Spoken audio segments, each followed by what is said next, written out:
Hello, cartographers! I decided to do my final project on digital literacy because this summer I actually had the opportunity to work on a digital literacy project in rural Ecuador. And through that, I became very interested in learning about how traditional literacy rates would impact digital literacy rates and if higher traditional literacy would lead to higher levels of digital proficiency. So through this webpage, that's what I'm going to examine, and I'm going to kind of study the hypothesis that higher traditional literacy leads to higher digital literacy. And then I also want to subsequently study some of the other socioeconomic factors that might play a role in that, such as gross domestic product or urbanization. So at the top, I have a little bit of an intro here, and then I also have embedded as a placeholder one of my favorite Kid President videos, but on the actual page, it will be the screencast that I'm recording right now, so it can act as a tour guide for the contents. One of the first things that I decided to embed was two leaflet choropleth maps that put the global literacy rates right next to internet penetration rates for the world. So as you can see, if you hover over the countries, the rates will pop up.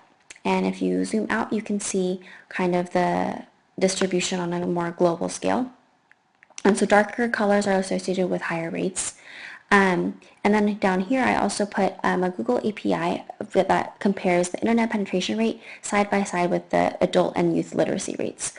So as you can see, it seems that there is a trend between regions like North America that have higher higher literacy rates also tend to have higher internet penetration rates, or sub-Saharan Africa, which is on the opposite end of the spectrum, which has lower literacy rates and also lower internet penetration rates.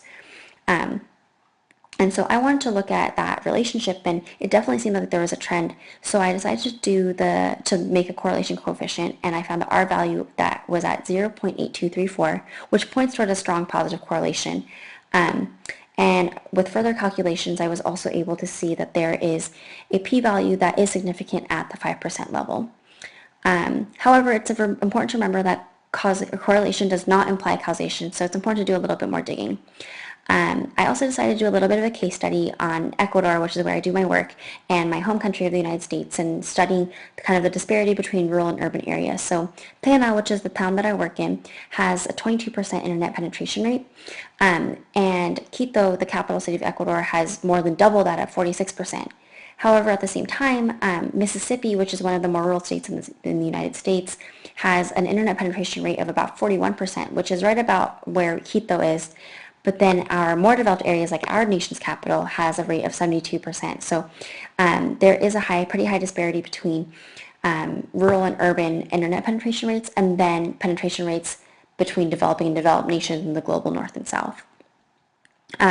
So moving away from just simply traditional literacy and digital literacy, I also wanted to look at some of the other socioeconomic factors that could contribute to this, such as gross domestic product or urban population or school enrollment rates. So I hypothesized that the more wealthy a country was, or the more urbanized a country was, or the more urban dwellers a country had, the higher rates of school enrollment and then subsequently literacy they would have.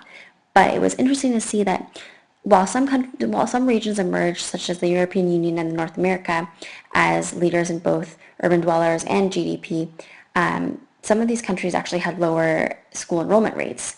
And so that definitely seemed to contradict my hypothesis. And looking into that, it's important to keep in mind some of the other factors and variables that can't be represented on a column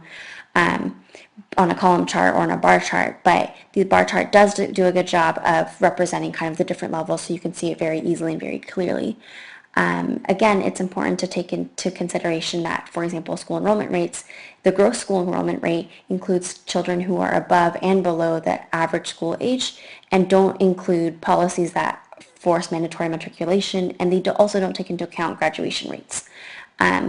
And so moving down, I decided to also incorporate a bubble chart, which combines all four of those variables onto one chart. And again, you can see that North America and the European Union kind of emerge at the top as leaders in both literacy, GDP, urban population, which seems to point towards clear trends that there are relationships between those. Again, correlation does not imply causation, but it does seem that there is enough evidence to point that there is a relationship there, and it will definitely be interesting to keep that in mind as policy decisions are made for the future. So below I have some sources and some wrap-up thoughts on the project, but overall that's my project, so thank you.